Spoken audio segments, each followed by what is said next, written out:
आप जिनसे प्यार करते हो उन्हें सिर्फ खुश देखना चाहते हो, उनकी खुशी के अलावा कुछ भी मैटर नहीं करता।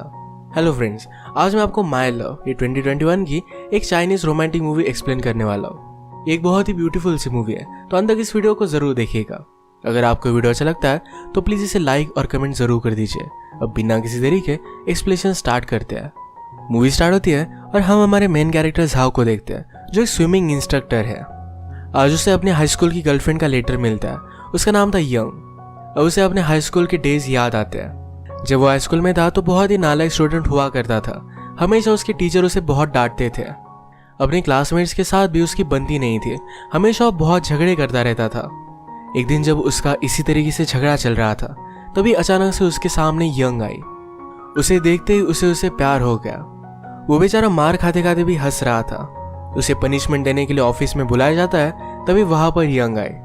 यंग का अभी यहाँ पर ट्रांसफर हुआ है, तो यहाँ की वो न्यू स्टूडेंट थी। झाओ से बात करना चाहता था, उसके पास आया और कहता है अगर तुम्हें यहाँ पर किसी भी हेल्प की जरूरत हो तो मैं तुम्हें हेल्प कर सकता हूँ। यंग ने झाओ की फटी हुई पैंट दिखाकर कहा कि तुम पहले अपनी खुद की हेल्प करो, फिर मेरी हेल्प करना। वो बेचारा उस पर कोई भी इंप्रेशन जमा नहीं पाया था।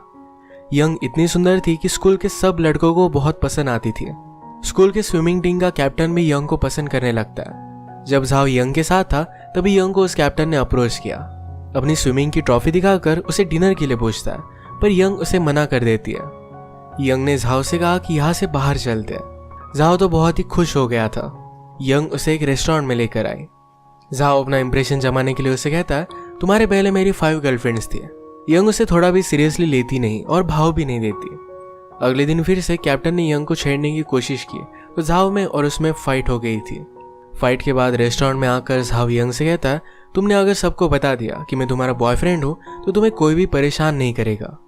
यंग कहती कि तुम बहुत फाइट करते हो, मुझे फाइट करने वाले लड़के पसंद नहीं है। झाओ ने कहा कि अगर मैंने फाइटिंग छोड़ दी तो फिर क्या। ये दोनों बात ही कर रहे थे, तभी कैप्टन फिर से यहाँ पर वापस आ गया।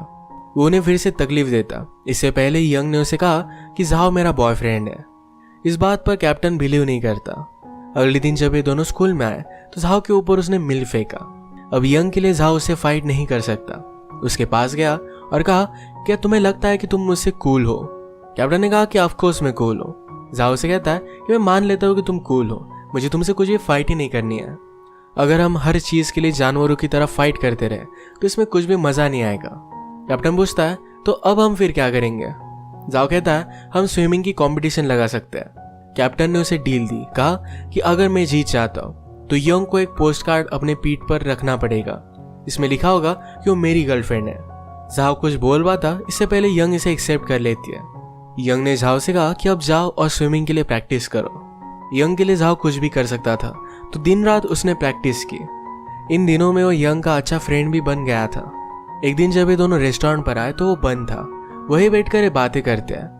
यंग ने झाओ से पूछा तुम अपने फ्यूचर के बारे में सीरियस क्यों नहीं हो, क्या तुम हमेशा स्विमिंग ही करना चाहते हो। झाओ कहता है कि ऐसा कुछ भी नहीं है। झाओ के पास सचमुच में अपने फ्यूचर के बारे में कुछ भी प्लान नहीं थे।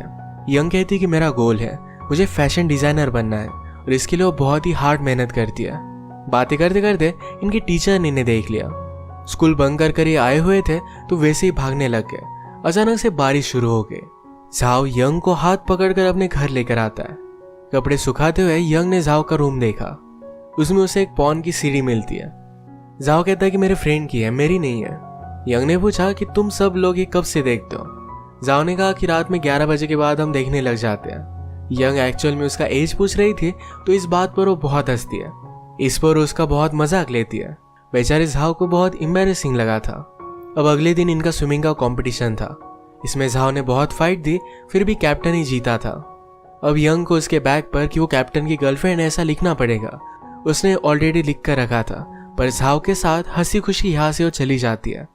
झाओ ही उसका फ्रेंड है और कोई भी चीज इसे डिनाई नहीं कर सकती। इसके बाद ये दोनों बीच पर आए। यंग झाओ का एक बहुत ही ब्यूटीफुल सा पिक्चर बनाती है। इन दोनों का डे बहुत ही ब्यूटीफुल था। ये विश करते हैं कि इनकी लाइफ हमेशा ऐसी ही रहे। अचानक से यंग ने हाईवे पर अपने फादर की कार देखी और इससे वो बहुत ही ज्यादा डिस्टर्ब हो गई। अगले दिन वो स्कूल भी नहीं आई। झाओ उसके लिए परेशान हो गया और रात में उसके घर आ जाता है। घर पर उसने देखा कि यंग के फादर ने सब कुछ तहस नहस किया था। यंग और उसकी मदर रो रही थी। यंग के फादर ड्रंक थे और उन्हीं से बचने के लिए इस टाउन में वो आए हुए थे। जाओ ने ये सब देख लिया तो यंग उसे जाने के लिए कहती है। रात में यंग ने जाओ को कॉल लगाया। वो कहती है, मुझे नहीं लगा था कि मेरे फादर हमें इतनी जल्दी ढूंढ लेंगे। वो जाओ से मिली। जाओ उसकी लाइफ में आया, इसके लिए थैंकफुल थी। इसके बाद फिर से वो ट्रांसफर होकर इस टाउन से चले गए थे। इस फोन कॉल के बाद भी बारिश में ही जाओ उसे ढूंढने के लिए निकल पड़ा था, पर उसे वो ढूंढ नहीं पाता। और इसके बाद हम देखते हैं कि कुछ साल बीत गए हैं। जाओ एक कंप्यूटर सेंटर में एडमिन का काम करता है। उसे वैसे भी पढ़ाई में इंटरेस्ट नहीं था, तो कॉलेज के लिए उसने अप्लाई भी नहीं किया। एक दिन उसका कॉलेज का फ्रेंड उससे मिलने के लिए आया। उसके पास आईफोन का न्यू मॉडल था, तो उसे वो दिखाता है। इसमें जाओ अलग अलग पिक्चर्स देख रहा था उसकी यूनिवर्सिटी के। उसमें उसे यंग दिखी। उसे देखकर वो बहुत ही खुश हुआ, एक्साइटेड हुआ। अब वो डिसाइड करता है यंग जिस कॉलेज में है उसी कॉलेज में वो भी जाएगा। घर आकर अपनी वीडियो गेम्स की सारी सीडीज को उसने फेंक दिया। अब वो सीरियसली स्टडी कर रहा था। उसने दिन रात मेहनत की। उसका फ्रेंड भी उसे हेल्प करता है। इतनी मेहनत करने के बाद उसे एडमिशन मिल ही जाता है। उसे वो यूनिवर्सिटी में हर जगह पर ढूंढ रहा था। फाइनली उसके वो सामने आ गए। वो इमेजिन करता है कि यंग उसे देखते ही गले लगा लेगी, पर ऐसा कुछ भी नहीं होता। वो तो फर्स्ट टाइम में उसे पहचान भी नहीं पाती। जाओ जब उसे आकर मिला तो उसे अच्छा लगा था। अब कॉलेज में भी यंग फैशन डिजाइनिंग सीख रही थी। यंग उसे पूछती कि तुम यूनिवर्सिटी में कैसे आ गए। जाओ कहता है कि मैं तुम्हारे लिए कुछ भी कर सकता हूँ। वो यंग के साथ अच्छे से टाइम स्पेंड कर पाए, इस वजह से उसने गर्ल्स की टीम में साइन अप कर लिया था। यंग को उसके लिए बुरा लगता है और वो कहती है, मेरा ऑलरेडी एक बॉयफ्रेंड है। बेचारे जाओ को बहुत बुरा लगा। अपने फ्रेंड से उसने यंग के बॉयफ्रेंड के बारे में इंफॉर्मेशन निकाली। उसके बॉयफ्रेंड का नाम था चैंग, और चैंग एक फुटबॉल की टीम में था। जाओ ने लड़कियों की टीम में साइन अप किया है, तो उसे भी चैंग के लिए चीयर अप करना पड़ता है। जाओ की हालत देखकर उसके फ्रेंड उसे बहुत चिढ़ाते हैं। नेक्स्ट सीन में हम देखते हैं यंग और जाओ जब रास्ते से जा रहे थे तो एक लड़की अपना बैग पकड़कर भाग रही थी। उसके पीछे और एक लड़का था जिससे उस लड़की को बचा लेते हैं। अगले दिन जाओ के फ्रेंड ने उसके लिए पॉर्न की डीवीडीज लाई थी। उसे कहते हैं, आते वक्त हमें यंग भी मिली थी, उससे हमने इस पार्सल पर साइन भी ले लिया है। सब मिलकर इस पर हंसने लग गए। तभी डोर पर पुलिस आ गए थे। जाओ और उसके फ्रेंड को लगता है कि इलीगल डीवीडी उन्होंने बाय की थी, इसी वजह से पुलिस उन्हें लेने के लिए आए हुए हैं। पुलिस जाओ को अरेस्ट कर लेते हैं और उसके साथ यंग को भी उठा लेते हैं। जाओ ने सारी सिचुएशन यंग को बताई। उसे लगा इन डीवीडीज की वजह से वो अरेस्ट हुआ है, पर इसके पीछे रीजन कुछ अलग था। एक्चुअल में जिस लड़की को उन्होंने बचाया था वो चोर थी। जिस आदमी को इन्होंने मारा था ये उसका ही बैग था, इसी वजह से इन्हें जेल में डाल दिया जाता है। इस सिचुएशन पर वो जेल में भी बहुत हंसे। जाओ यहाँ पर यंग से पूछता है कि तुम और तुम्हारा बॉयफ्रेंड कैसे मिले थे। यंग ने कहा कि यहाँ पर मैं एंट्रेंस एग्जाम देने के लिए आई हुई थी, वहीं पर वो एक दूसरे से टकरा गए। ये एग्जाम देने के लिए यंग बहुत ही नर्वस थी, तो चैंग ने उससे कहा था कि सब कुछ ठीक हो जाएगा, तुम पास हो जाओगी और हम दोनों फिर से यहीं पर मिलेंगे। चैंग स्टडीज में भी बहुत ही स्मार्ट था। जो सिक्योरिटी यंग को हमेशा से चाहिए थी ये चैंग आसानी से दे सकता है। जाओ ने रियलाइज किया कि उसका प्यार कितना सेल्फिश था।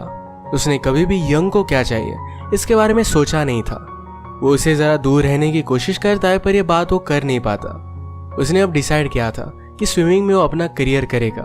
यंग का एक दिन बर्थडे था, तो उससे पूछता है कि आज तुमने क्या किया। यंग कहती कि मैं बहुत ही बीमार हूँ तो कुछ भी सेलिब्रेट नहीं कर पाई। आज टाउन में जाकर मुझे फायरवर्क्स देखने थे, पर वो भी मैं कर नहीं पाई। जाओ को फिर आइडिया आता है। वो फायरवर्क्स लेकर आया और हॉस्टल की टेरेस पर जाकर इस फायरवर्क को जला देता है।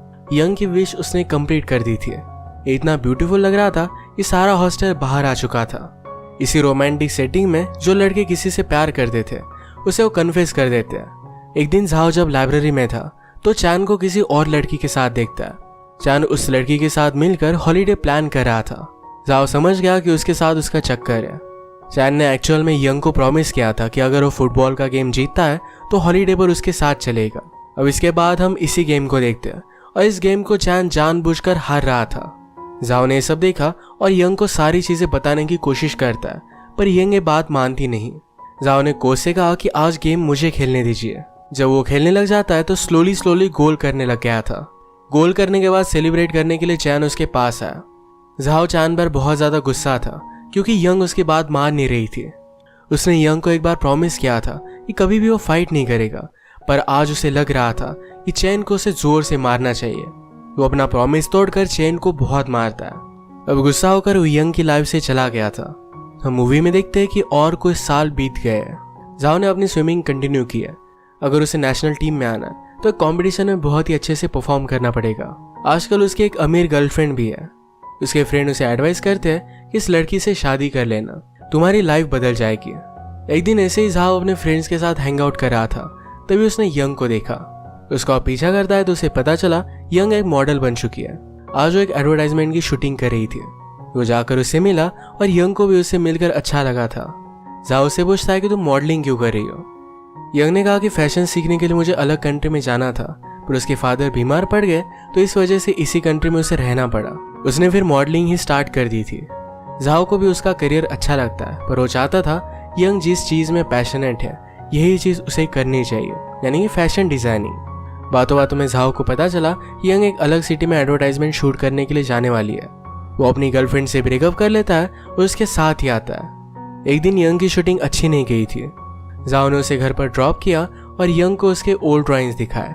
यंग भी रियलाइज करती है कि अपने पैशन को उसने मिस किया है। आज जब वो और एक शूट के लिए जा रही थी तो उसे अपने डायरेक्टर का कॉल आता है। यंग की जगह पर उन्होंने और लड़की को चूज कर लिया था। इस बात से बेचारे बहुत ही अपसेट हो गए। झाओ उसे चीयर अप करने के लिए सी के पास लाइट हाउस में लेकर आता है। यह इंटर होना मना था तो यंग डर रही थी। झाओ ने कहा, हम ऑलरेडी जेल जाकर आए, हमें क्या डरना। सी के पास आकर ये डायरेक्टर को बहुत गालियां देते हैं। झाओ की कंपनी में यंग का मूड भी बहुत ही अच्छा हो गया था। ये जब हाई स्कूल में थे तो अपने सारे मोमेंट्स याद करते हैं। ये याद करते हुए झाओ यंग के करीब आ गया था। यंग को ये जरा गलत लगता है और यहाँ से वो चली गई। इसके बाद एक वीक बीत गया था और इन दोनों ने कुछ भी बात नहीं की। झाओ यंग को कॉल कर बताता है कि मेरा कंपटीशन है, मैं चाहता हूँ कि तुम इसे देखने के लिए आओ। कंपटीशन की रात आई। अचानक से बहुत ही ज्यादा तूफान आने लग गया था। टीवी पर न्यूज आती है कि एक ब्रिज पर कुछ लोग फंसे हुए हैं, उन्हें निकालने की कोशिश हो रही है। ये वही लोग हैं जो कंपटीशन देखने के लिए आ रहे थे। झाओ को लगता है कि इन्हीं लोगों में यंग भी होगी। वो अब तक श्योर नहीं था। वो स्विमिंग पूल के पास तो आ गया, पर यंग का ख्याल उसके मन से जा नहीं रहा था। ये कंपटीशन वो ऐसे ही छोड़कर यंग को ढूंढने के लिए निकल पड़ता है। यंग भी इस बारिश में उसी के पास आ रही थी। झाओ ने कहा कि तुम्हारा नंबर लग नहीं रहा था, उसके लिए बहुत ही वरी कर रहा था। मैं तुम्हें इस तरीके से खो नहीं सकता। हम जब से मिले तब से बहुत बार जुदा हो गए। मैं फिर से तुम्हें खोना नहीं चाहता। ये बात सुनकर यंग भी उसे गले लगा लेती है। यंग ने कहा कि हमें कंपटीशन में वापस जाना चाहिए, देखते हैं कि क्या तुम्हें सेकंड चांस मिल पाता है। ये जा ही रहे थे तभी ऊपर से एक चीज यंग को लगने वाली थी, तो उसे बचाने के लिए झाओ उसके सामने आ जाता है। इस वजह से उसका हाथ फ्रैक्चर हो गया था। अब वो लंबे समय तक स्विमिंग नहीं कर पाएगा। ये बात यंग को जरा अपसेट कर रही थी, तो झाओ ने उसे कहा, तुम मेरे साथ हो, मुझे किसी भी चीज की जरूरत नहीं है। इसके बाद इनकी रिलेशनशिप बहुत अच्छे से डेवलप हुई थी। एक साथ ये रहने लग गए थे। यंग लेट नाइट काम करती तो झाओ हमेशा उसे सपोर्ट करता। यंग खुश है तो वो भी बहुत ही खुश था। स्लोली झाओ का भी हैंड रिकवर होने लग गया था। एक दिन चलते चलते ये दोनों वेडिंग ड्रेस की शॉप तक आए। यंग ने इन दोनों के लिए रिंग बाय की थी जो झाओ को दे देती है। उसने कहा कि मैं हमेशा हम दोनों के लिए रिंग बाय करना चाहती थी। झाओ उसे प्रॉमिस करता है कि सब कुछ ठीक हो जाने के बाद एक दिन मैं तुम्हारे लिए डायमंड रिंग लेकर आऊंगा। अब झाओ को फिर से स्विमिंग करनी थी। इसके बारे में ओपिनियन लेने के लिए वो डॉक्टर के पास आए। डॉक्टर उसे कहते हैं तुम्हारा हाथ बहुत अच्छी तरीके से रिकवर हुआ है, पर अब तुम स्विमिंग नहीं कर सकते। झाओ को ये बात सुनकर बहुत बुरा लगा। जो करियर वो बनाना चाहता था अब वो नहीं बना पाएगा। अलग अलग जगह पर जाकर वो जॉब ढूंढने की कोशिश करता है, पर कहीं भी उसे जॉब नहीं मिलता। उसकी फाइनेंशियल सिचुएशन भी बहुत ही खराब हो गई थी। यंग को जॉब था, वो यहाँ का रेंट वगैरह पे कर सकती है, पर झाओ को ये बात अच्छी नहीं लगती। उसे लगता है कि उसे खुद अपने आप को सपोर्ट करना चाहिए। एक दिन यंग झाओ को शॉपिंग मॉल लेकर गई। एक शर्ट उसे वो पहनने के लिए कहती है। झाओ ने नोटिस किया कि जब वे हाई स्कूल में थे, यंग ने उसकी जो ड्राइंग बनाई थी यही डिजाइन इस शर्ट पर है। यंग की डिजाइन कंपनी को पसंद आई थी और इसे मास प्रोडक्शन में उन्होंने डाल दिया है। झाओ यंग के लिए खुश था, पर इन दोनों के फ्यूचर को लेकर वो वरी करने लगता है। एक दिन अपने फ्रेंड से मिलने के लिए गए हुए थे। एक फ्रेंड शादी करने वाला था, तो यही बात वो यंग और झाओ से भी पूछते हैं। इस बात को लेकर झाओ अपसेट हो गया। वो यंग को बताता है कि मेरे पास ढंग की जॉब भी नहीं है, आजकल उसके साथ कुछ भी सही से हो नहीं रहा। वो इस कंडीशन में यंग से कैसे शादी कर सकता है। यंग ने कहा कि मुझे कुछ भी फर्क नहीं पड़ता, चलो हम शादी कर लेते हैं। झाओ को मजाक लगा और यहाँ से वो चला जाता है। आजकल यंग के फादर जरा बीमार थे तो उनकी डेथ हो जाती है। इनके सारे फ्रेंड इन्हें मिलने के लिए आए हुए थे। जब झाओ फ्रेंड से बात कर रहा था तो कहता है कि अगर मैं मेरे हाई स्कूल में यंग से ना मिलता तो मेरी लाइफ क्या होती। वो उसे लाइफ में अच्छा फ्यूचर नहीं दे सकता, तो इस वजह से उससे मिलना भी रिग्रेट कर रहा था। ये सारी बातें पीछे से यंग ने सुन ली।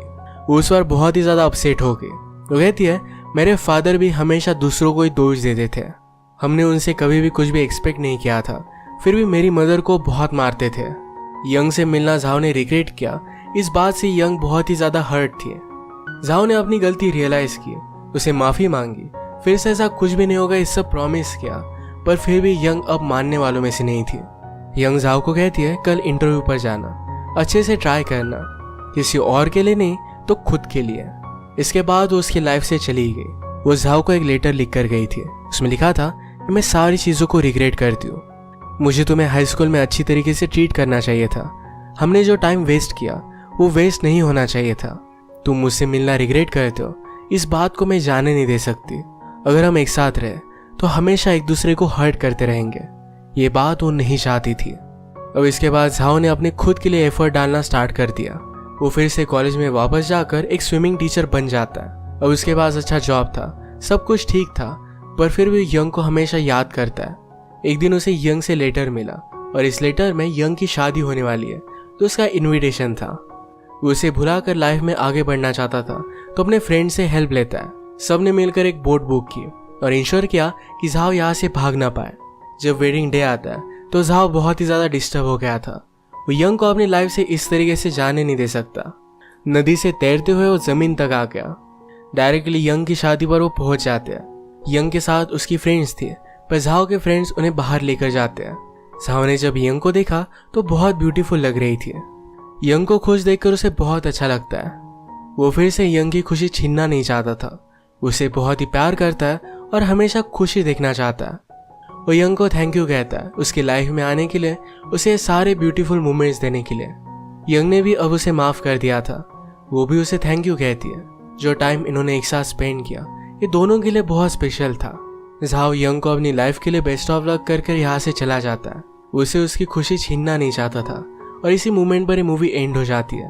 ये मूवी पता कर जाती है कि जिससे आप प्यार करते हो उनके हैप्पीनेस में ही आपका हैप्पीनेस होता है। इसी के साथ आज का वीडियो हम खत्म करते हैं। अगर आपको अच्छा लगा तो प्लीज़ इस वीडियो को लाइक और कमेंट जरूर कर दीजिएगा। मैं बहुत सारी मूवीज़ लेकर आता रहता हूँ, तो प्लीज़ इस चैनल को सब्सक्राइब कर दीजिए और बेल नोटिफिकेशन आइकॉन दबाना मत भूलिएगा। हम फिर से मिलेंगे और एक नई मूवी के साथ। तब तक के लिए थैंक यू और आप अपने आप का ख्याल रखिए।